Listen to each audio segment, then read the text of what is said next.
it live? Are we live or are we? Let's see. Let's see. Hello, hello.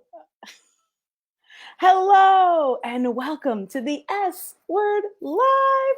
My name is Renee Rebar, sales strategist, TEDx speaker, and author.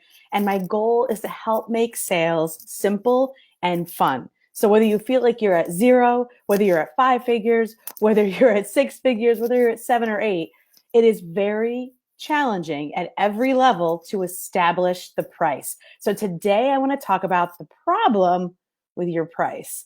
So this happens all the time. I've been teaching people to sell, often for the first time, since 1994. I've had my own company since 1996, selling for others and then teaching others to sell for themselves. So for those of us who haven't met, I want you to know that I care about you and your business, and selling does not have to be sleazy or slimy. It's just always in a very strong moral compass. And so the story I want to share with you initially is about the value we place on ourselves. And then I want to share about the value that our customers place on us. So by establishing value in those two formats, the value we place on ourselves and the value our customers place on us, it will help you fix the problem with your price. So say hello as you join, whether you're live or on the replay. I'm so glad that you're here today and enjoying this live stream with me. The goal here is that you take notes and take some action on these steps right now, right away. So I am in Detroit, Michigan. I'm originally from New York, so if I talk funny, that's why. So the first story I want to share with you is about establishing our own value, how we look at the value of ourselves. I recently asked a question to over 2,000 women in my Facebook community, and I asked them, how long have you been working on establishing your craft, right? Working on gathering your experience. So many of them said on average, like the average answer was 20 years. So whether it was from corporate experience, from university and academia, whether it was from working in your current role as an entrepreneur, a freelancer, one of the comments said, "I've been writing for money for 20 years." I thought that was great. She's a copywriter. So oftentimes we devalue that experience, and we have that idea of, well, how much is it worth to the person? So here's the story that I want to share. There's this story, I've told it for years, so you've heard it before and it sounds familiar. Maybe it was from me. I'm sure I read it in one of the 8,000 books that I've read.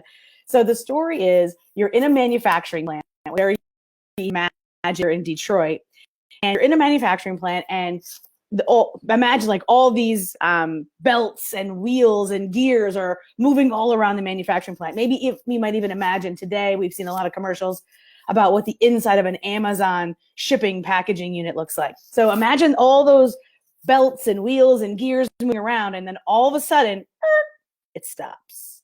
So the story goes, there's a guy named Bob, and this particular factory always calls Bob. So if you can imagine the story, let me know in the comments. And if you can imagine this person, Bob, that Bob gets called, he comes in, and he's just had his lunch. He kind of dabs his face a little bit, and he's got a pocket protector with a bunch of different little looking screws and screwdrivers and different little like metal mechanical tools.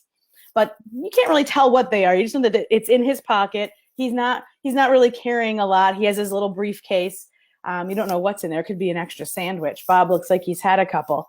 And so Bob walks in, and everybody, the plant manager's like, "Bob, how you doing? I'm so glad you could make it." And Bob's like, sure. Kind of pick his teeth, just had a sandwich. And he walks up to the main box that controls all of the gears and belts and all the components, right? All the electrical components. And he looks at it, takes out a little tool from his pocket, and he moves around a little bit, left, right. He kind of puts the tool in and turns it 3 times, and then everything starts working again. Now, the accounting department is where the story starts to get funny, because Becky over in accounting is like, why are we getting a $10,000 bill from Bob? I was there that day. He was there for 30 minutes total, and 20 of those minutes he was talking to Jeff, the plant manager. Well, because Bob didn't charge you for the 30 minutes. He charged you for the 30 years of experience to know exactly what to do in exactly the right moment with exactly the right tool to get the result that he was actually getting. So he's paid for the result, and he earned that money not just in 30 minutes. He earned it over the last 30 years. So when you look at your experience, you can see where you're coming from. If you've spent 5, 10, 15, 20, 30 years, both in school and through internships and through working for other people and through working for yourself and through making mistakes and through doing it right and through delivering it and then over delivering it, and all of that wisdom that can only be had by years of actually doing it.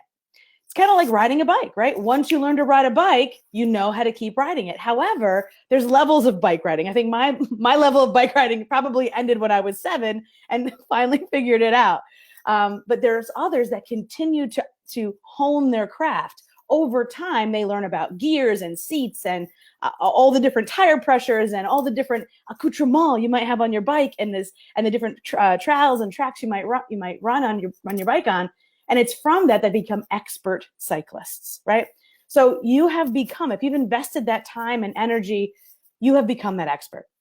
And it's often that we get this mindset of, because we've been in it for so long, oh, no one would care about that. I mean, that's so basic. It's like an expert cyclist saying, well, no one really cares that the optimum tire pressure is 32.1 if you're going to be on the roads, but if you're going to be on the trails, it's actually 32.7. That's so basic. Who would care about that?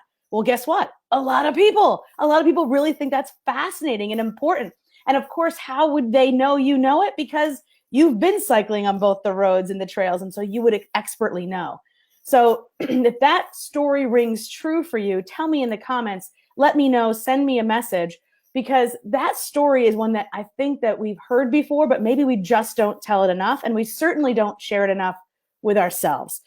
So maybe this is a story we can keep telling ourselves. The second part of the problem with your price is how your customer values you. So often I will hear somebody when they come to me and they're struggling with sales, we talk about the pricing. It always comes up no matter what level they're at. These could be, 8-figure businesses, 7-figure businesses, 5-figure businesses. This is a common situation. Renee, I got into a conversation. They asked for something. I told them the price, and then I never heard from them again. Or they asked for something, I told them the price, I continued to deliver the service, and now I feel like I'm over-delivering for what I'm actually charging them. So those are two very common scenarios. And the way to combat that is to establish your value using a structure system that I call RH3. It's my RH3 method. It's three results, 3 hows. So how this works, the best, I guess, visual example, since I'm very visual, is we recently purchased a vehicle. If you ever purchased a new car, the window sticker has all the different components. Like the Bose stereo system valued at $6,000. I'm like, wow, it's got to be pretty good if they're valuing it at $6,000. And then it's like sunroof valued at like $3,000. I'm like, oh, wow. I didn't realize it was that much money to like cut a hole in the roof. I just didn't realize it. Heated, we have, heated, I cannot live without heated steering wheels. P.S. Once you get them, you can never go back. Just FYI. So heated steering wheel, it was called the winter package because it also heats the windshield wipers and the mirrors and stuff. But the heated steering wheel is what I was in for. And it was like $10,000. I was like, dang, to run a little heat? Come on.